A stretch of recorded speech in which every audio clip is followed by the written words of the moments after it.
dia membanggakan dirinya dan dia kagum dengan dirinya dengan apa yang Allah berikan. Lalu kekaguman dia kepada dirinya sendiri menjadikan dia memandang rendah kepada orang lain ketika tidak mendapatkan apa yang dia dapatkan. Ini termasuk di antara bagian dari kata ujub.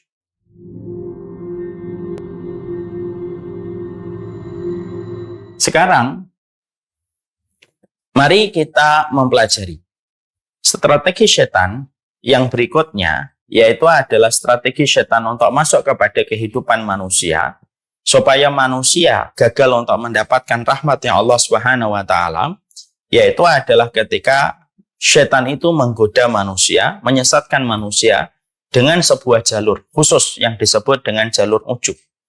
Ya.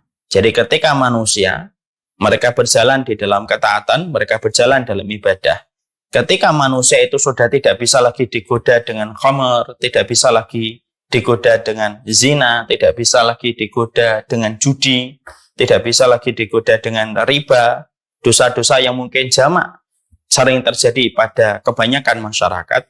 Kalau ada manusia sudah tidak lagi tertarik dengan dosa-dosa itu karena dia tahu bagaimana dosa-dosa itu mengundang kebencian dan murka dari Allah, lalu orang ini beribadah.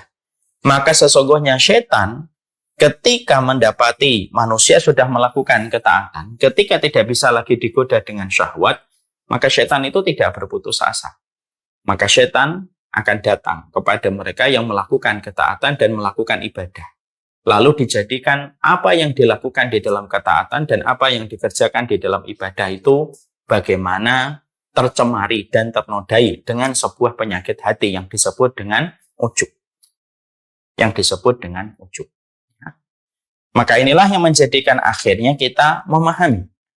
Jadi berarti ujub itu merupakan salah satu senjata beracunnya setan dan iblis. Iya. Sekarang mari kita bedah. Ujub itu apa? Sebelum kita membahas panjang lebar tentang bagaimana yang kita harus pahami tentang masalah ujub ini. Maka sesungguhnya ujub ini secara bahasa diambil dari kata ajaba.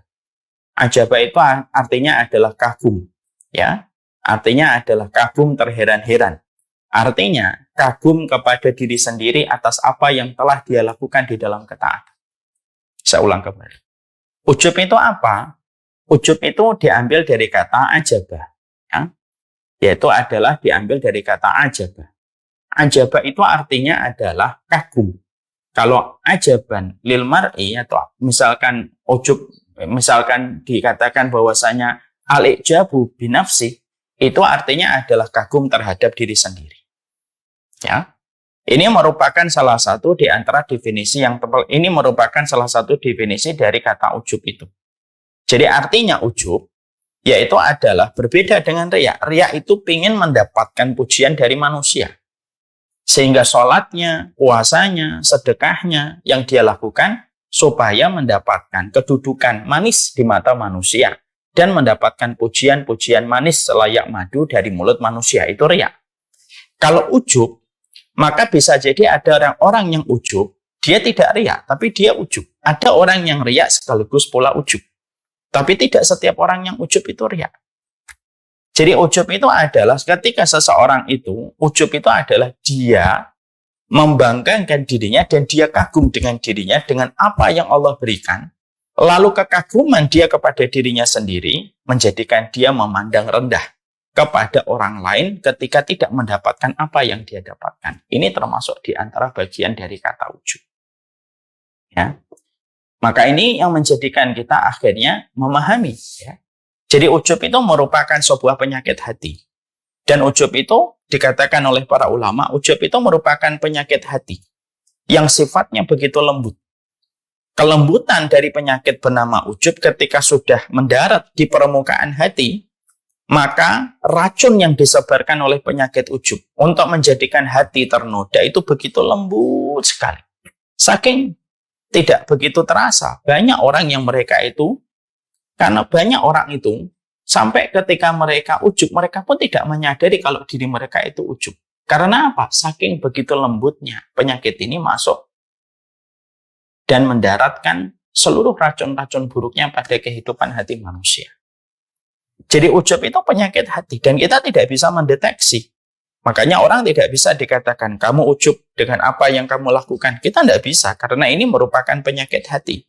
Kalau sudah dikatakan ujub itu adalah kagum kepada diri sendiri atas kelebihan yang dia dapatkan, atas apapun yang dia peroleh, dan itu adalah ranahnya pada hati, konsekuensinya kita tidak bisa mengatakan orang itu ujub. Mendeteksi dan menduga orang ujub itu boleh, tapi memastikan orang ujub itu tidak boleh. Karena apa? Ya ini karena amalan hati. Ini merupakan amalan hati. Yang tentunya ini merupakan penyakit hati. Di mana penyakit ini begitu lembut. Sehingga akhirnya saking lembutnya penyakit ini, maka banyak orang yang mereka itu ujub pada dirinya, tidak pernah merasa dirinya itu ujub. Saking begitu lembutnya penyakit ujub ini, maka dikatakan bahwasanya penyakit ujub salah satu penyakit berbahaya. Kenapa penyakit ujub itu dikatakan salah satu penyakit berbahaya? Karena dia kagum terhadap dirinya sendiri, terkategori sebagai penyakit hati yang berat, tetapi pelakunya tidak menyadarinya, dan dia tidak pernah merasa butuh dengan istighfar karena merasa dia tidak melakukan sebuah perbuatan kemaksiatan. Ini berbahayanya ujub. Dan ujub itu tidak terkena.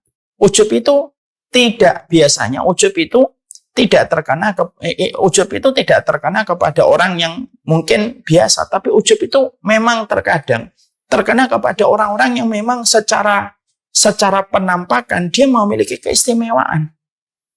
Mungkin keistimewaan fisiknya, mungkin keistimewaan ilmunya, mungkin keistimewaan dakwahnya, mungkin keistimewaan ibadahnya, mungkin keistimewaan taatnya. Maka sesungguhnya berpotensi besar untuk menjadikan seseorang itu ujub. Pelaku khamr, peminum khamr, mungkin dia tidak akan ujub karena tidak ada yang dibanggakan pada dirinya ketika dia menyadari dirinya peminum khamr. Pezina, maka sesungguhnya pezina itu dia tidak akan ujub. Kenapa? Dia merasa dirinya itu kotor ketika dia melakukan perzinahan. Kalau memang fitrahnya masih baik. Dia merasa dirinya kotor dan dia tidak akan pernah ujub dengan dirinya. Kecuali yang hatinya sudah rusak. Lalu dia merasa ujub terhadap dosa. Ini paling parah. Ya. Maka akhirnya ujub itu dikatakan bahwasanya ujub itu adalah sebuah penyakit hati yang biasanya yang sangat dikhawatirkan untuk terkena penyakit ujub itu siapa? Yang sangat dikhawatirkan untuk terkena penyakit ujub itu orang yang mereka memang mendapatkan kelebihan dan keistimewaan yang hakikatnya kelebihan dan keistimewaan itu justru menjadi ujian baginya. Sehingga tanpa sadar, dia rusak dengan penyakit ujub yang dia tidak sadari. Sampai akhirnya, semua ibadah yang telah dia lakukan, semua ketaatan yang dia kerjakan, menjadi musnah, sia-sia berantakan. Hanya disebabkan karena dia tidak menyadari apabila dirinya terdapat sebuah penyakit yang bernama ujub. Ini berbahayanya ujub.